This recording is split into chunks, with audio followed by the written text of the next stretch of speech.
నమస్కారం. ప్రేక్షకులందరికీ శుభోదయం. ఈనాటి శుభయోగం శీర్షికన ఏరువాక పున్నమి పూరీ జగన్నాథ స్వామివారి నేత్రోత్సవం సందర్భంగా ఎలాంటి విధి విధానాలు పాటించాలో, తద్వారా ఎలాంటి ప్రయోజనాలు సిద్ధింపజేసుకోవచ్చో పరిశీలిద్దాం. జ్యేష్ఠమాసంలో వచ్చే పౌర్ణమి తిథికి ఏరువాక పున్నమి అనే పేరుందని ధర్మసింధు, నిర్ణయ సింధు అనే ప్రామాణిక గ్రంథాల్లో చెప్పడం జరిగింది.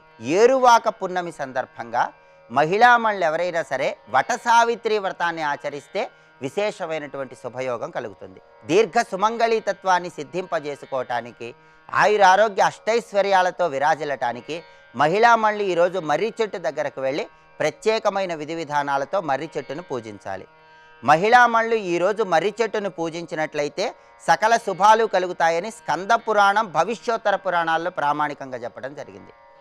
మహిళామణులు ముందుగా మర్రి చెట్టు దగ్గరకు వెళ్ళి సంకల్పం చెప్పుకోవాలి. ఆ సంకల్పం ఏంటంటే, మమ వైధవ్యాది సకల దోష పరిహారార్థం బ్రహ్మ సావిత్రి ప్రీత్యర్థం సత్యవత్ సావిత్రి ప్రీత్యర్థంచ వట సావిత్రి వ్రతం అహం కరిష్యే అని సంకల్పం చెప్పుకోవాలి.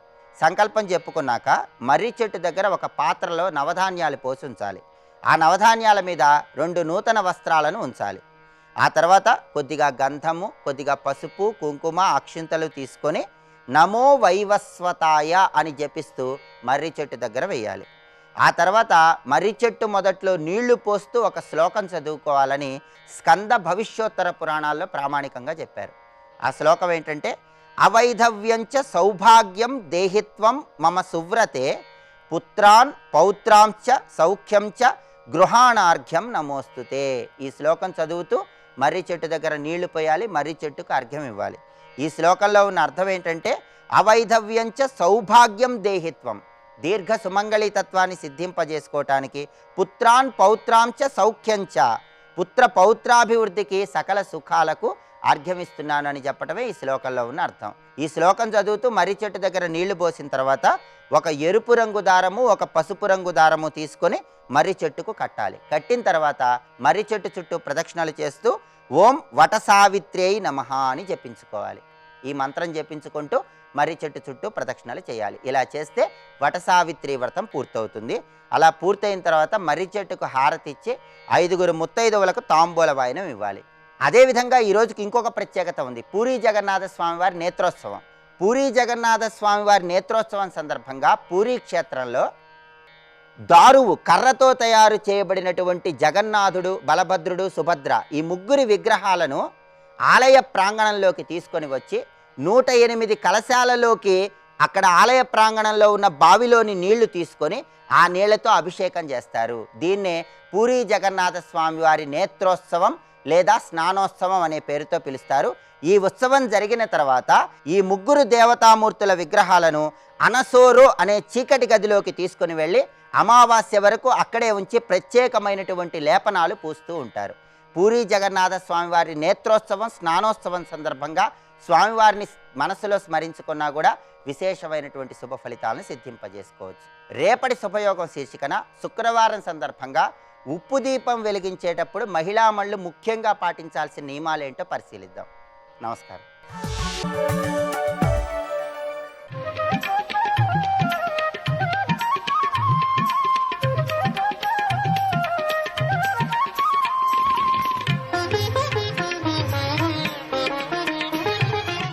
ఈ రాజస తామస భావాల సృష్టిలో రాక్షస రూపాలు ధరించి బ్రహ్మగారి సత్వగుణాన్ని ఆక్రమించేశాయి.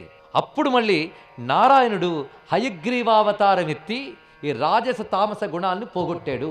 కనుక గురువు అంటే మనలో ఉన్న రజోగుణాన్ని, తమో గుణాన్ని నిగ్రహించి సాత్విక భావాన్ని ప్రేరేపించాలి. కానీ హయగ్రీవస్వామి ఏం చేశాడు? ఆ రాజస తామస భావాలు తొలగించి బ్రహ్మగారి సత్వగుణాన్ని మేల్కొలిపి వేద విద్యనిచ్చాడు. అంటే అప్పుడు శివుడిచ్చాడు, తర్వాత హయగ్రీవుడిచ్చాడు. ఇద్దరూ ఇచ్చింది వేదమే, ఎందుకంటే ఇద్దరూ ఒక్కరే గనక. ఒకే పరమేశ్వరుడు దక్షిణామూర్తి రూపంలో ఒకప్పుడు వేదాలు ఇచ్చాడు. ఆ పరమేశ్వరుడు హయగ్రీవ స్వరూపంలో కూడా వేద విద్యనిచ్చాడు. కనుక శివుడు ధరించిన గురు రూపం దక్షిణామూర్తి అయితే, విష్ణువు ధరించిన గురుమూర్తి హయగ్రీవస్వామి. ఈ 2 రూపములు విద్యారూపములే. అందుకే జ్ఞానానందమయం దేవం నిర్మల స్ఫటికాకృతిం ఆధారం సర్వ విద్యానాం హయగ్రీవముపాస్మహే. ఎందుకంటే హరిహరులు ఇద్దరూ చెయ్యి వేయకపోతే మన బ్రతుకు గడవదండి. అవునా లేదా పరిశీలించండి. క్షీరసాగర మథనం చేస్తే ముందు విషం వచ్చింది, దాన్ని నిగ్రహించాడు శివుడు. చిట్ట చివరికి అమృతం వచ్చింది, దాన్ని పంచిపెట్టాడు విష్ణువు. విషం నిగ్రహించడానికి శివుడు ఉండాలి, అమృతం పంచడానికి విష్ణువు ఉండాలి. ఇద్దరు ఉంటేనే క్షీరసాగర మథనం బాగుపడింది. అందుకే శివ కేశవ అంటే చెయ్యి వేస్తే మన బ్రతుకు బాగుపడుతుంది. తెలుసుకోండి, ఇక్కడ వాళ్ళిద్దరూ కలిసి అనుగ్రహించాలి మనకి ఇక్కడ. అందుకే మన గురు పరంపర వాళ్ళిద్దరితోనే కొనసాగుతుంది గమనించినట్లయితే. కనుకనే కొందరు నారాయణ సమారంభం అనొచ్చు, సదాశివ సమారంభం అనొచ్చు, కానీ మొదటి గురువు మాత్రము శివుడు లేదా విష్ణువు. ఏకో దేవ కేశవో వా శివో వా అంటారు శంకర భగవత్పాదుల వారు ప్రశ్నోత్తర మాలికలో. ఎందుకంటే శంకరులు శివకేశవ భేదము లేనటువంటి మహానుభావుడు, ఇది తెలుసుకోండి ఇక్కడ. అందుకే శైవులైన వైష్ణవులైన గాణపత్యులైన సౌరమతస్థులైన శాక్తేయ మతస్థులైన అందరూ మూకుమ్మడిగా ఏకగ్రీవంగా ఒప్పుకోగలిగే గురువు ఒక్క శంకరులు మాత్రమే. హయగ్రీవ క్షేత్రం కాంచీపురం, అక్కడ హయగ్రీవ స్వామి ఉన్నాడు. ఎలా ఉన్నాడంటే మొట్టమొదటి బ్రహ్మగారికి అనుగ్రహించిన రూపం కాక ఒక ఋషి రూపం ధరించి ఉన్నాడు హయగ్రీవ స్వామి. ఆ ఋషి రూపంతో కాంచీపురంలో ఆశ్రమాన్ని ఏర్పాటు చేసుకున్నాడు. ఇప్పటికీ హయగ్రీవ ఆశ్రమ ప్రాంతం ఉందండి. అది సరిగ్గా ఉపనిషత్ బ్రహ్మేంద్ర స్వామి ఆశ్రమంగా వ్యవహరింపబడుతోంది. ఉపనిషత్ బ్రహ్మేంద్ర స్వామి అక్కడ ఉండేవారు. అది నిజానికి హయగ్రీవ స్వామి క్షేత్రం. అక్కడ అగస్త్య ప్రతిష్ఠిత శివలింగం ఉన్నది. ఇది ఇప్పటికీ కాంచీపురంలో ఉంది. అగస్త్య మహర్షి కలి ప్రవేశించిన తర్వాత ప్రపంచమంతా తిరుగుతూ ఎంత పాడైపోతోంది భూమి అని బాధపడ్డాడు. ఎందుకంటే ఒక మంచి కాలాన్ని చూసిన వాడికి చెడు కాలాన్ని చూస్తే బాధ వస్తుంది. లోకక్షేమం కోసం మహానుభావుడు తిరుగుతూ వచ్చాక లోపాముద్రాదేవితో కలిసి కాంచీపురానికి చేరుకున్నారు మహానుభావుడు అగస్త్య మహర్షి. చేరుకుని అక్కడ అమ్మవారిని చక్కగా ఆరాధన చేసి శ్రీ విద్యోపాసన చేసి తపస్సు చేస్తూ ఉన్నాడు. అప్పుడు ఆ తపస్సులో ఒక అద్భుతమైన జ్యోతి దర్శనమైంది. ఆ జ్యోతి క్రమంగా పుస్తకము, చిన్ముద్ర, శంఖచక్రములు ధరించి గుర్రపు ముఖంతో తెల్లని కాంతులతో దర్శనమిచ్చింది. జ్ఞానానందమయం దేవం నిర్మల స్ఫటికాకృతిం ఆధారం సర్వ విద్యానాం హయగ్రీవం ఉపాస్మహే. వెంటనే ప్రార్థన చేసి, స్వామి కలి విజృంభిస్తోంది, వీళ్ళు ఎలా తరిస్తారు? ఎందుకంటే వేదాలన్నీ అధ్యయనం చేయడం కానీ అందులో చెప్పిన కర్మల్ని యథావిధిగా పాటించడం కానీ కలికాలంలో మహాకష్టం. అలాంటి పరిస్థితులు ఏర్పడుతున్నాయి. పైగా ఏమైనా పాటించబోతూ ఉంటే మన లోపల ఎంత మంచి ఉన్నా బయట నుంచి మనపై ప్రభావం చూపించే చెడు ఎక్కువ. ఎలా తరిస్తారు అంటే కలికల్మష నాశిని అయిన అమ్మవారిని ఆరాధించు అన్నారు. అమ్మవారు ఎలా ఉంటారంటే ప్రతివారి హృదయంలో చిచ్చక్తిగా ఉంటారు, కానీ సామాన్యులు తెలుసుకోలేరు. అలాంటి తల్లిని మంత్రము ద్వారా, స్తోత్రము ద్వారా, రూపము ద్వారా ఆరాధించి తమ హృదయంలో ఉన్న చిచ్చక్తిని గ్రహించి తరించవచ్చు అని శ్రీ విద్యోపదేశం చేశాడు మహానుభావుడు హయగ్రీవ స్వామి. అప్పుడు హయగ్రీవ స్వామి అగస్త్యుల వారికి చెప్పడం కోసం చెప్తాడు, నేను ఇక్కడ ఆశ్రమంలో ఋషిగా ఉన్నాను, రేపు పొద్దున్న ఆ ఋషి రూపంతో నీతో మాట్లాడతానన్నాడు. ఇక్కడ ఆ మరుసటి రోజు హయగ్రీవ మహర్షి దర్శనమైంది అగస్త్యుల వారికి. మహర్షిగా ఉన్న హయగ్రీవ స్వామి వారు మొత్తం అగస్త్యుల వారికి లలితాదేవి చరిత్ర అంతా బోధిస్తాడు. దాని పేరు లలితోపాఖ్యానం. ఆ తర్వాత లలితాదేవి దగ్గరుంటే మంత్రినీదేవి అని శ్యామలాదేవి సహస్రనామాలు చెప్తాడు. దండినీదేవి అయిన తల్లి వారాహిదేవి సహస్రనామాలు చెప్తాడు. మొత్తం శ్రీ విద్యకు సంబంధించిన అన్ని విషయాలు బోధించి సహస్రనామాలు బోధిస్తాడు. అదే లలితా సహస్రనామ స్తోత్రం. తర్వాత త్రిశతి చెప్తాడు. ఎన్ని విషయాలు చెప్పాడో ఇదంతా బ్రహ్మాండ పురాణం ఉత్తరాఖండంలో హయగ్రీవ స్వామి వారు అగస్త్యుల వారికి బోధించినటువంటి దివ్యమైన లలితా విద్య అంతా వస్తుంది. ఆ గురువైన హయగ్రీవ స్వామి, మన ఆది గురువైన చెప్పిన స్వామి మళ్ళీ అగస్త్యుల వారికి ఆ విద్యనిచ్చారు. చూడండి, బ్రహ్మకి వేదములు ఇచ్చినవాడు అగస్త్యుల వారికి అమ్మవారి విద్యను బోధించాడు. కనుక అమ్మవారి విద్య హయగ్రీవ విద్య, దక్షిణామూర్తి విద్య అని 2 పేర్లు ఉన్నాయి ఇక్కడ. ఇది తెలుసుకోవాల్సింది. ఎందుకంటే అమ్మవారి మంత్రము దక్షిణామూర్తి ఇచ్చాడు, అమ్మగారి ఉపాసనా విధానాన్ని హయగ్రీవ స్వామి చెప్పారు. ఎప్పుడైనా దక్షిణామూర్తి హయగ్రీవ స్వామి వేదాంత విద్య మాత్రమే ఇస్తారు, శ్రీ విద్య కూడా ఇచ్చారంటే అర్థం ఏంటి? శ్రీ విద్య సాక్షాత్తు వేదాంత విద్య మాత్రమే. ఇది తెలుసుకోవాలి. ఇక్కడ వేదాంతం ఏం చెప్తుందో శ్రీ విద్య అదే ఇస్తుంది. అందుకే ఆత్మవిద్య మహావిద్య శ్రీ విద్య కామసేవిత. హయగ్రీవ స్వామి అంటే ఇంత కథ ఉన్నది. మన హయగ్రీవ స్వామి నుంచి అగస్త్య మహర్షి దగ్గరికి వచ్చి మళ్ళీ కాంచీపురానికి వచ్చేసాం. మొత్తానికి దక్షిణామూర్తి హయగ్రీవ స్వామి వీరు బ్రహ్మ విద్యను అందించిన పరమేశ్వర స్వరూపాలు. ఆ తర్వాత లోకంలో సృష్టి కొనసాగుతున్నది. బ్రహ్మగారు చక్కగా నియమం చేశారు. ఆ నియమాన్ని అనుసరించి దేవతలు పరమేశ్వరుడిచ్చిన శక్తితో ప్రకృతిని నిర్వహిస్తున్నారు. కనుక దేవతలు అనగా ప్రకృతిని నిర్వహించే పరమేశ్వరుని శక్తులు. ఇది తెలుసుకుంటే చాలు. ఇక్కడ ఒక్క వాక్యం గుర్తుపెట్టుకోండి, దేవతలు ప్రకృతిని నిర్వహించే పరమేశ్వరుని శక్తులు. ఈ దేవతల పని ఏమిటి? ప్రకృతిని క్షేమంగా నడపడం. ఈ క్షేమానికి ఎవరైనా దెబ్బతీస్తే ఆ అధర్మ పనులను శిక్షిస్తారు. ఎందుకంటే ప్రకృతి క్షేమంగా ఉండాలంటే ధర్మం ఉండాలి, అధర్మం ఉండకూడదు. కానీ కొందరు అధర్మ పనులు పెంచి పెరిగి ప్రకృతి క్షేమానికి దెబ్బతీస్తే దేవతలే వెళ్ళి అధర్మ పనులను శిక్షిస్తారు. ప్రతిసారి విష్ణువే దిగి రావాలని లేదండి. కనుక దేవతలే అధర్మాన్ని శిక్షిస్తారు, ధర్మాన్ని రక్షిస్తారు. ఒక్కొక్కప్పుడు దేవతల చెయ్యి దాటిపోతుంది, అప్పుడు వాళ్ళు బ్రహ్మగారిని ప్రార్థన చేస్తారు. అప్పుడు బ్రహ్మగారు ప్రయత్నిస్తారు, ఆయన వల్ల కూడా కాకపోతే అప్పుడు విష్ణువును వైష్ణవును పిలుస్తారు. ఇది కథ ఎప్పుడు జరిగేది, తెలుసుకోండి ఇక్కడ. కనుక దేవతల చెయ్యి దాటిపోతే బ్రహ్మగారు సవరిస్తారు, బ్రహ్మగారి చెయ్యి దాటిపోతే అప్పుడు విష్ణువు అమ్మవారు దిగి రావాలి. ఇది తెలుసుకోవాల్సింది. ప్రధానంగా అవతారాలు ఎందుకు వస్తాయంటే ఈ కారణం చేత మనకు వస్తూ ఉంటాయి. అయితే మనం బాగుపడడానికి రెండే చెప్తోంది వేదం. ఎందుకంటే వేదమే మనం బ్రతుకుని బాగుపరచడానికి వచ్చినటువంటి శాస్త్రం. మొదటి శాస్త్రం వేదమే. ఆ మాట ఆధునిక చరిత్రకారులు కూడా అంగీకరిస్తున్నారు.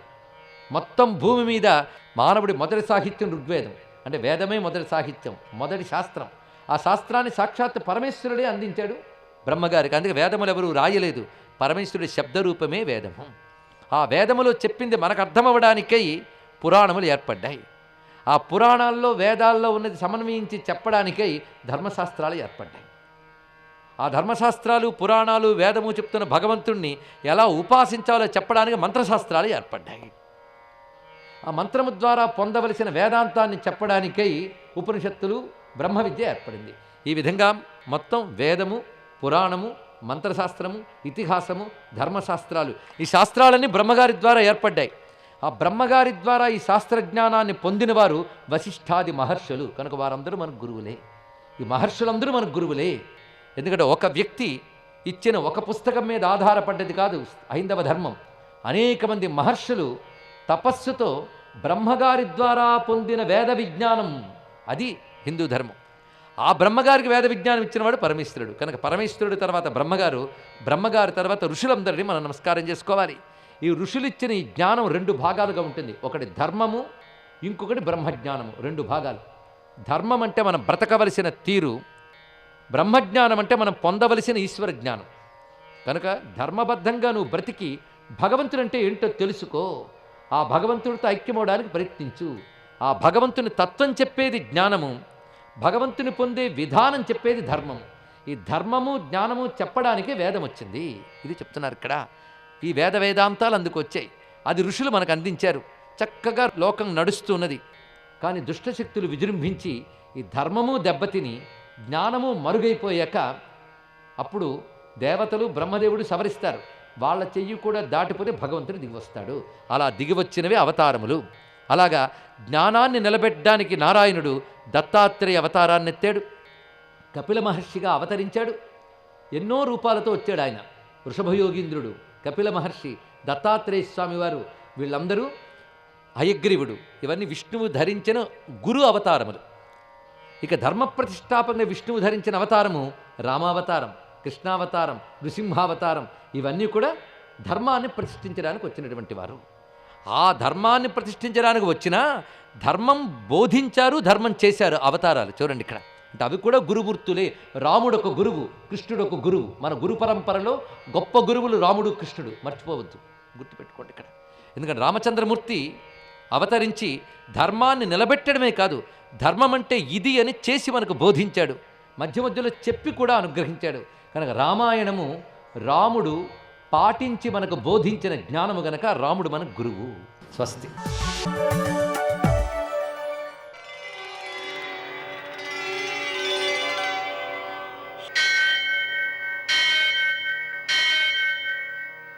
సహస్రశీరుషం దేవం విశ్వాక్షం విశ్వశంభువం విశ్వం నారాయణం దేవమక్షరం పరమం పదం విశ్వతః పరమాం నిత్యం విశ్వం నారాయణగుం హరిం విశ్వమేవేదం పురుషస్తద్విశ్వముపజీవతి పతిం విశ్వస్యాత్మేశ్వరగుం శాశ్వతగుం శివమచ్యుతం నారాయణం మహాజ్ఞేయం విశ్వాత్మానం పరాయణం.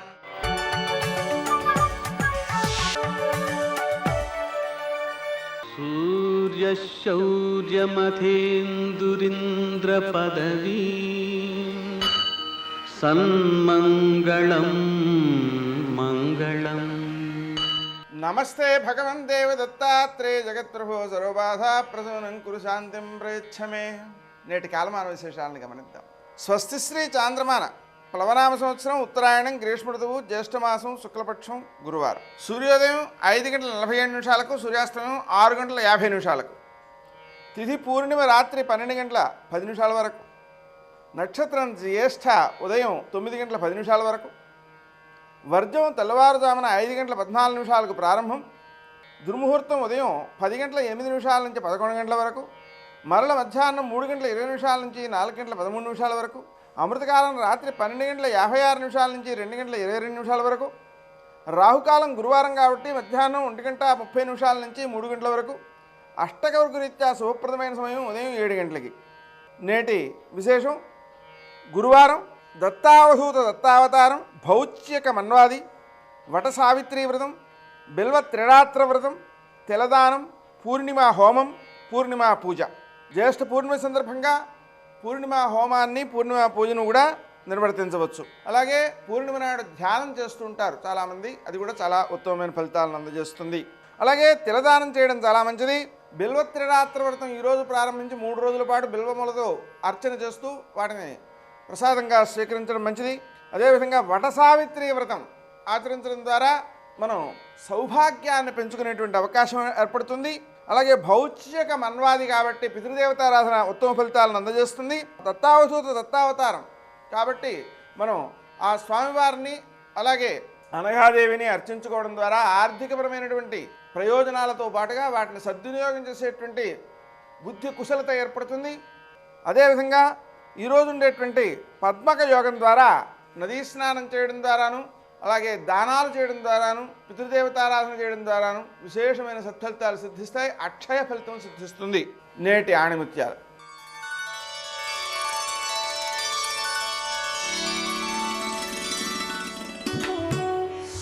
ఇతరుల కంటే మెరుగ్గా ఉండాలనుకోవడం కాదు, ఎప్పుడు నీకంటే మెరుగ్గా ఉండడానికి ప్రయత్నించు.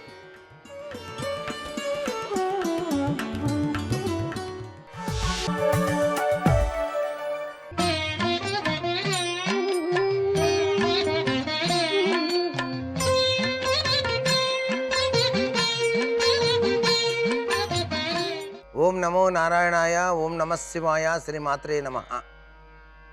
ఈరోజు గురువారం. గురుబ్రహ్మ గురువిష్ణు గురుదేవో మహేశ్వర, గురు సాక్షాత్ పరబ్రహ్మ, తస్మై శ్రీ గురువే నమః అన్నారు. గురువు యొక్క ఆశీస్సులు అన్ని వేళలా కూడాను శిష్య పరంపరలకు రాచబాటను ఏర్పరుస్తాయి. అలాగే గురుతత్వంలో విరాజిల్లేటువంటి ఆలయాల్ని సందర్శించినప్పుడు, రాఘవేంద్ర స్వామి వారి యొక్క ఆలయాన్ని సందర్శించినప్పుడు అక్కడ స్వామిని దర్శనం చేసుకొని ప్రదక్షిణాలు నిర్వహించి తదుపరి అక్కడ ఇచ్చినటువంటి అక్షతలను కనుక మన దగ్గర ఉంచుకొని ఏదైనా ముఖ్య పని మీద మనం బయటికి వెళ్ళేటప్పుడు శిరస్సున కనుక ఆ అక్షతలను కనుక వేసుకున్నట్లయితే సర్వ విధములైనటువంటి శ్రేయోదాయకవంతమైన ప్రభావంతో పనులన్నీ కూడాను నిర్విఘ్నంగా నెరవేర్చుకోవడానికి ఆస్కారాన్ని ఆ గురు పరంపర మనకు ప్రసాదిస్తుంది. గురువు యొక్క ఆశీస్సులు అంత గొప్పవిగా కనిపిస్తున్నాయి సుమా అంటోంది శాస్త్రం. అక్షతలు అనేటువంటిది ఏమిటి? క్షయము కాని సంపదను ప్రసాదించేవి అని. అందుచేత ఆ అక్షతల్లోనే ఐశ్వర్యయుక్తమైనటువంటి ప్రభావాలు దాగి ఉన్నాయి, ఆశీస్సులు దాగి ఉన్నాయి. ఆ మంత్రాక్షతలు శతవిధాలా కూడాను మన జీవితానికి సహకరిస్తాయి సుమా అంటోంది ఈ గురు పరంపరా తత్వంలో విరాజిల్లేటువంటి వివిధ దేవాలయాల్లో ఆచరించేటువంటి సాంప్రదాయ లక్షణాలతో కూడినటువంటి ఈ విధి విధానం. అందుకనే గురుభ్యో నమః అని చెప్పేసి మనం పూజ చేసేటప్పుడు కూడా మొట్టమొదటిసారిగా అనుకొని తర్వాత ఔపోసన పట్టడం జరుగుతుంది. అక్కడ కేశవ నామాలు చదవటంలో కూడాను అద్వితీయమైనటువంటి లక్షణం ఉన్నది. ఈ యొక్క శరీరం కల్మషభూయిష్టం కాకుండా పరిపూర్ణవంతమైనటువంటి ప్రభావంతో ఈ లోపల ఆత్మ పరిశుద్ధం కావటానికి ఈ ఔపోసనలో దాగిన పరమార్థాన్ని అర్థం చేసుకోవటమే కాకుండా మనం చదివేటువంటి మంత్రాలు రక్షించే శక్తి ఈ యొక్క ఔపోసనలో దాగి ఉంది. అందున కేశవాయ స్వాహ, నారాయణాయ స్వాహ, మాధవాయ స్వాహ అంటం వలన అతీంద్రమైనటువంటి త్రికరణ శుద్ధితో మనం పూజ చేయటానికి ఆస్కారం ఉంటుంది.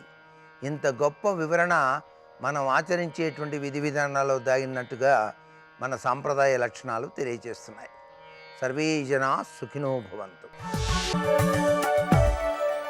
పలుకే బంగారమాయన కోదండపాణి పలుకే బంగారమాయన కోదండపాణి పలుకే బంగారమాయన. ఒక్క మాట మాట్లాడడానికి ఎంతో ఆలోచించాలి.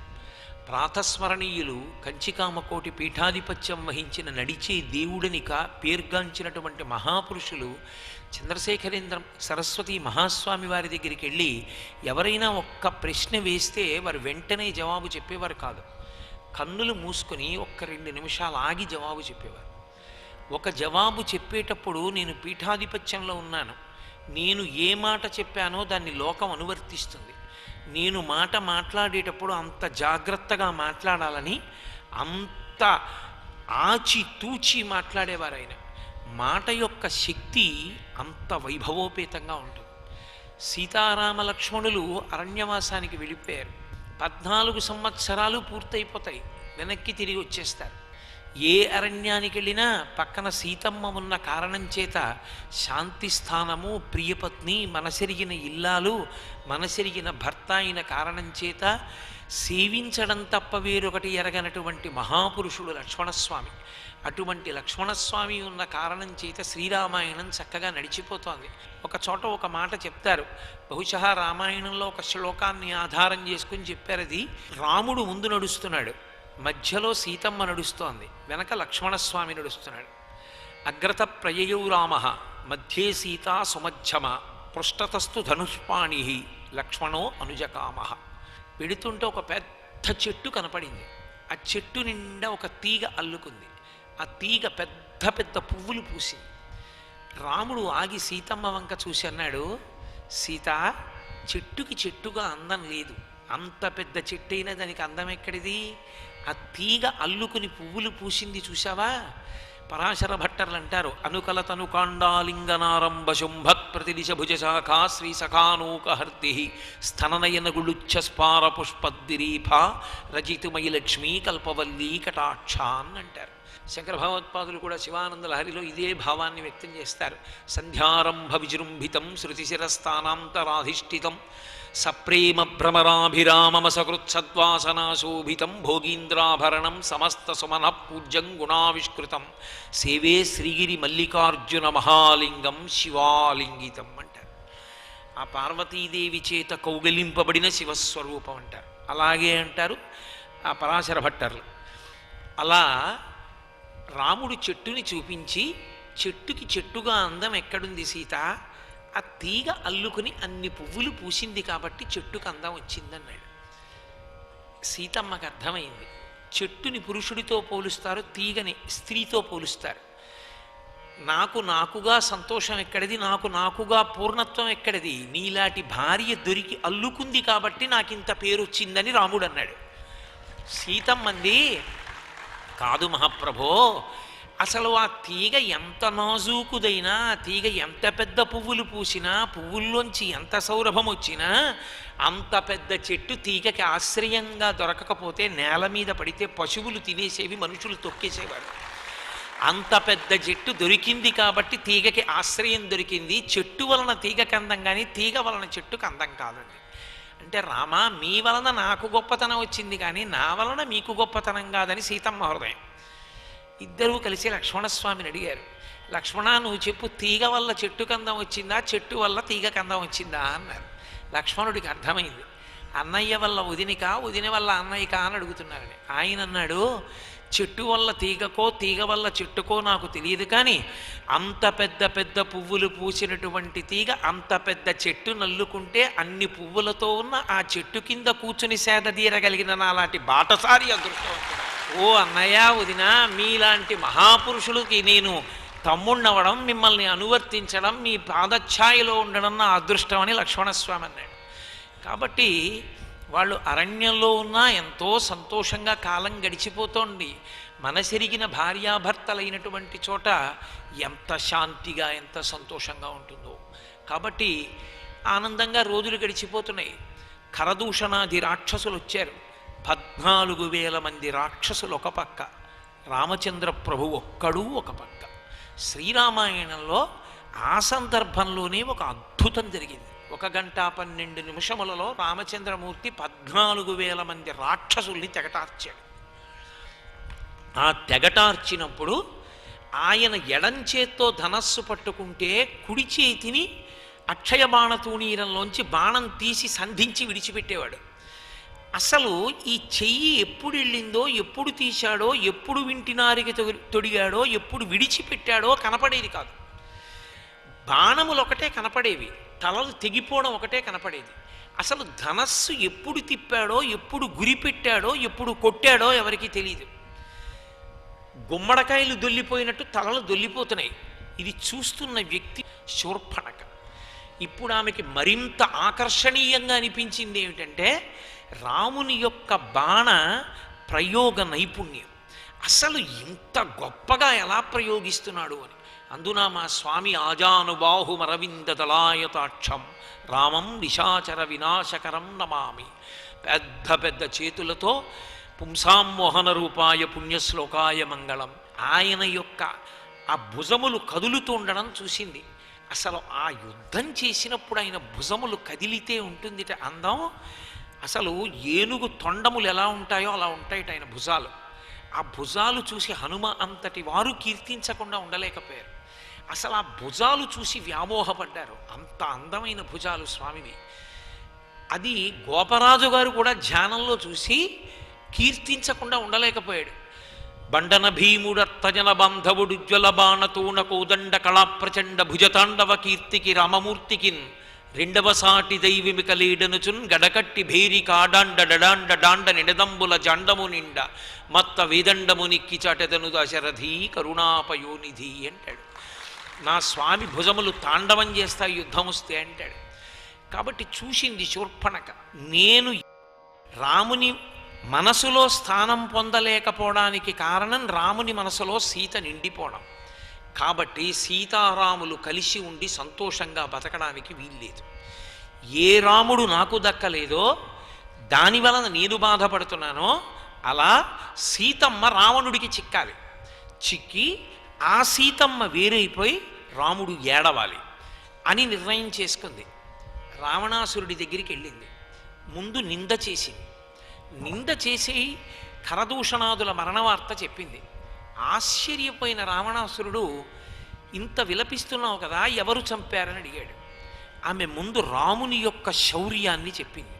ఆవిడంది, నైవ దేవి నగంధర్వి నయక్షి నచకిన్నరి నైవ రూపం మయా నారీ దృష్టపూర్వా మహీతలే అంది.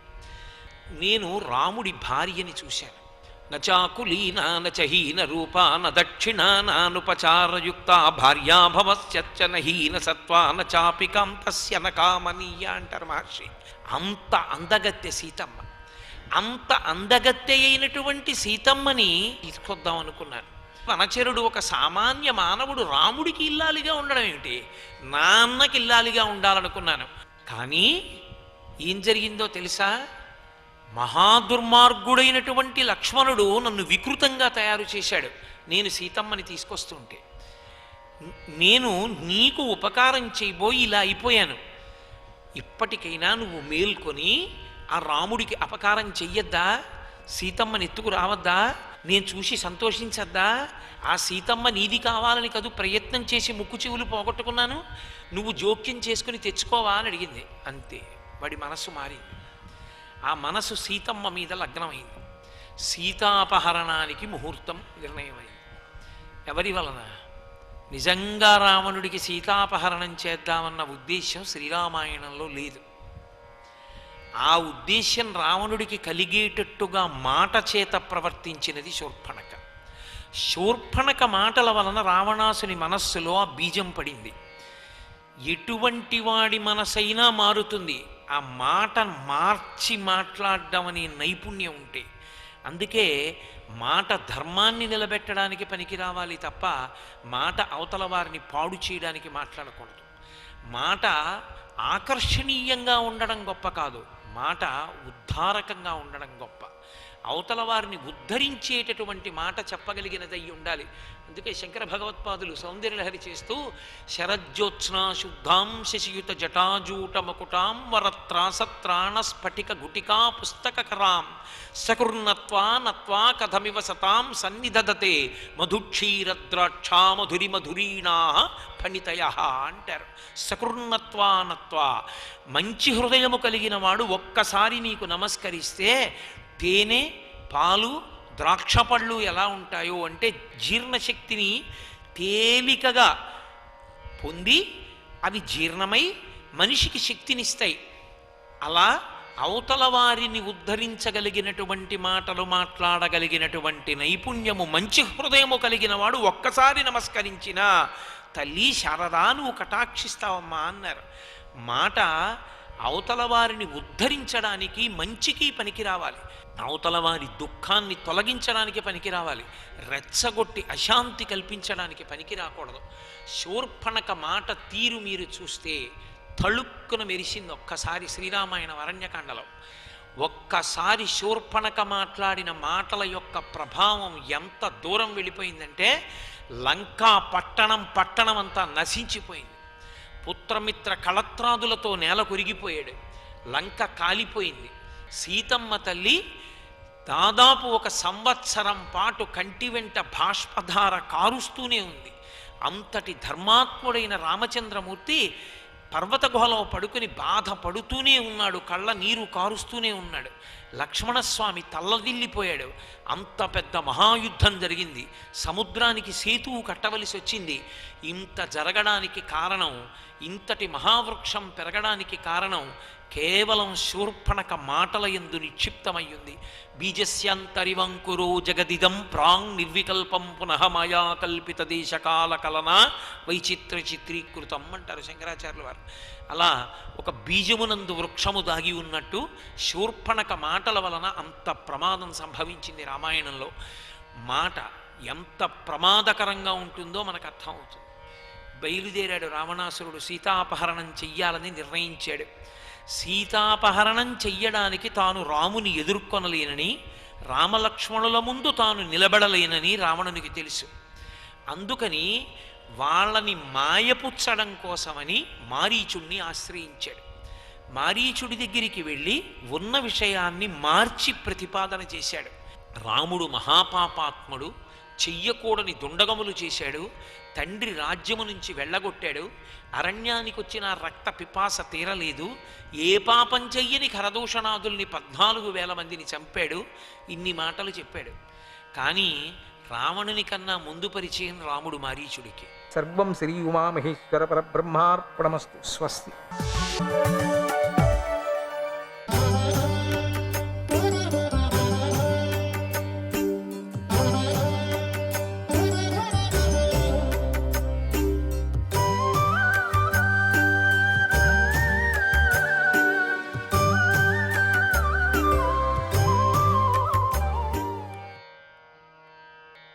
యోగపరంగా ఉన్న ధర్మాలను గురుముఖత నేర్చుకొని ఆచరించాలి. ఇలా సదాచారాలను ప్రతివారు విధిగా పాటించాలి. శౌచ విధిని పాటించాలి. దేహశుద్ధికై నదులు, జలాశయాలు మొదలైన వాటిలో అనుకూలాన్ని బట్టి శుద్ధంగా స్నానం చేయాలి. స్నానంతో పాపాలు పోతాయి. ఒక్క స్నానం చేస్తే చాలట పాపాలు పోతాయి. తర్వాత సంధ్యకు అంటే మీరు గురువిచ్చిన మంత్రము వందనం చేయాలి. గురువిచ్చిన మంత్రాన్ని చెప్పుకోవాలి.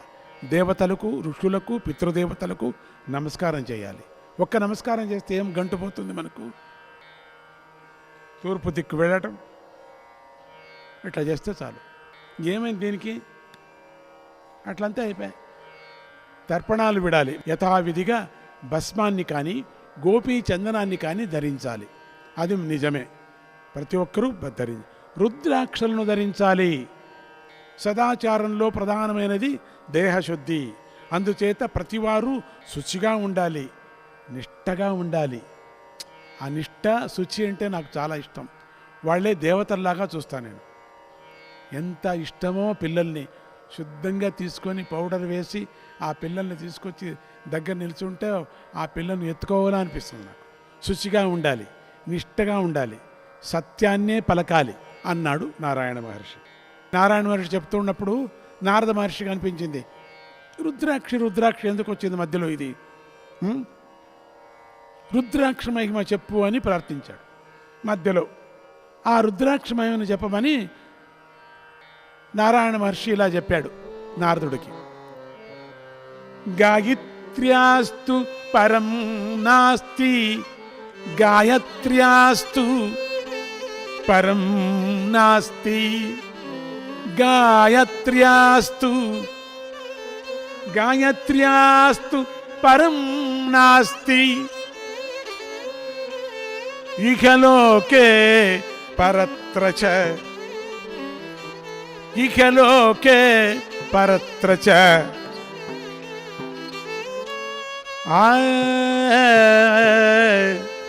గాయంతం త్రాయతే యస్మాత్,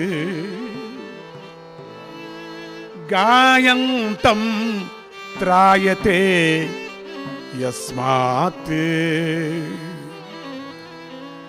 గాయత్రీత్యభిధీయతే, గాయత్రీత్యభిధీయతే, గాయత్రీత్యభిధీయతే.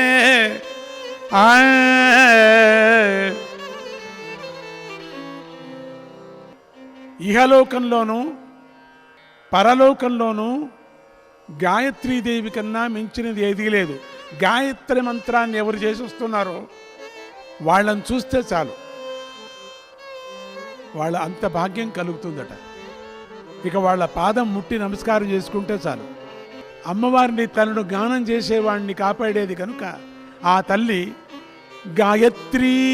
గాయత్రి ఎవరు అమ్మ పాటలు పాడతారో వాళ్లకు గాయత్రి అమ్మవారి దగ్గర ఉంటుందట. గాయత్రి మంత్రం చేయాల్సిన పని లేదు.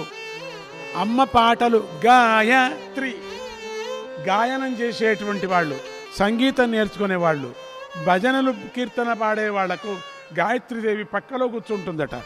ఒళ్ళు పులకరిస్తుంది, మీరు చూసుకోవచ్చు. వామ భాగం కూర్చొని ఇక్కడ కూర్చొని చూస్తూ ఉందట, అమ్మవారు కూర్చుంటుందట. ఇంకా నువ్వు బాగా పాడుతుంటే తొడ మీద కూర్చుంటుందట. ఎంత అద్భుతం! గాయత్రి అంటే మనమేమో అనుకున్నాం. అటువంటి గాయత్రి మాత అద్భుతమైన రహస్యం ఇది.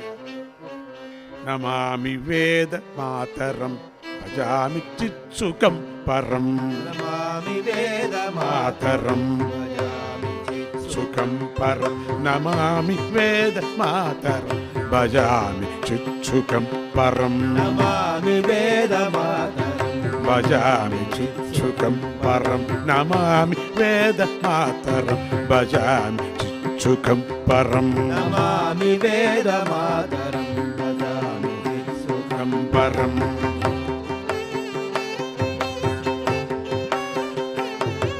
త్రయీ త్రయార్థ సారభూత పత్రయీ విరాజిత, త్రయార్థ సారభూత పత్రయీ విరాజిత, త్రయీ త్రయార్థ సారభూత పత్రయీ విరాజిత, త్రయార్థ సారభూత పత్రయీ విరాజిత.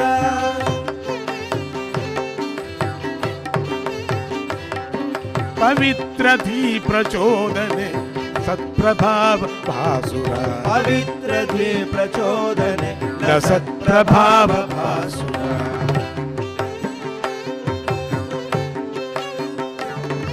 సదాత్మనో రభేదమేవ తత్వతో బృణ్మతి, సదాత్మనో రభేదమేవ తత్వతో విబృణ్మతి.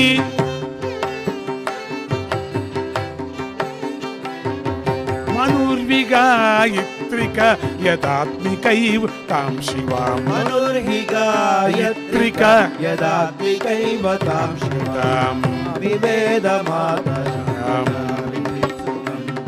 నమామి వేద మాతరం.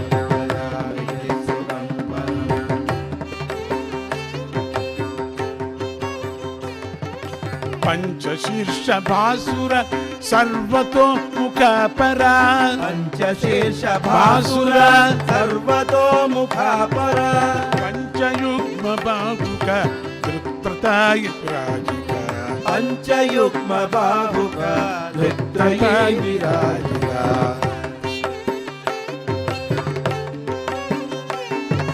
బ్రహ్మవక్త్రవాసిని బ్రాహ్మణాభ్యగామిని బ్రహ్మవక్త్రవాసిని బ్రాహ్మణాస్య గామిని బ్రహ్మవక్త్రవాసిని బ్రాహ్మణాస్య గామిని బ్రహ్మవక్త్రవాసిని బ్రాహ్మణాస్య గామిని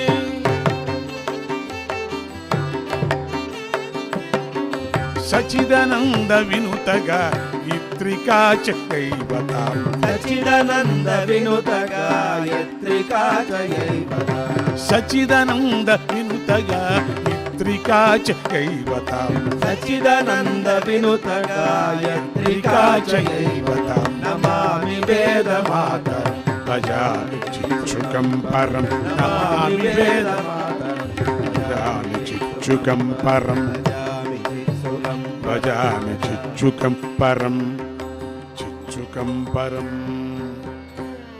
ధర్మాన్ని ఆచరించటంలోనే నిష్ఠను కలిగి ఉంటే గాయత్రీదేవి అనుగ్రహిస్తుంది. ఎవడు తన మనస్సును నిరోధించలేడో అతడు తన తల్లిదండ్రులను 101 తరాల పితరులను కూడా తరింపచేయలేడు. సాధకుడు యథావిధిగా భస్మాన్ని రుద్రాక్షలను ధరించాలి. రుద్రాక్ష శివజ్ఞానాన్ని కలిగించటంలో పరమ సాధనమై ఉంది. అన్ని ఆశ్రమాల వారు రుద్రాక్షలను ధరించవచ్చు. రుద్రాక్షను ధరించిన వాడు సాక్షాత్తు రుద్రుడే అవుతాడు. ఇందులో సందేహమే లేదు. చూడకూడనివి చూసినా కూడా, వినకూడనివి విన్నా కూడా, తలచకూడనివి తలిచినా కూడా, ఏదైనా వాసన చూస్తూ తింటూ వాగుతూ పనిచేస్తూ తిరుగుతూ ఉన్నా కూడా రుద్రాక్ష ధరించిన వాడికి ఎలాంటి పాపాలు అంటవు. రుద్రాక్ష ధరించటానికి సిగ్గుపడ్డవాడికి 1,000,000 జన్మలకైనా పుట్టుక చావుల సంసారం నుండి ముక్తి కలగనే కలగదు. రుద్రాక్ష ధారణాదేవ రుద్రో రుద్రత్వమాప్నుయాత్. రుద్రుడు కూడా రుద్రాక్షను ధరించటం వల్లనే రుద్రుడయ్యాడు. రుద్రాక్షను ధరించటం వల్లనే మునులు సత్య సంకల్పులయ్యారు. రుద్రాక్ష ధరించిన వాడిని శ్రాద్ధాభోక్తగా నియమించిన వాడు నిశ్చయంగా పితృలోకాన్ని చేరుకుంటాడు. శ్రీమాత్రే నమః.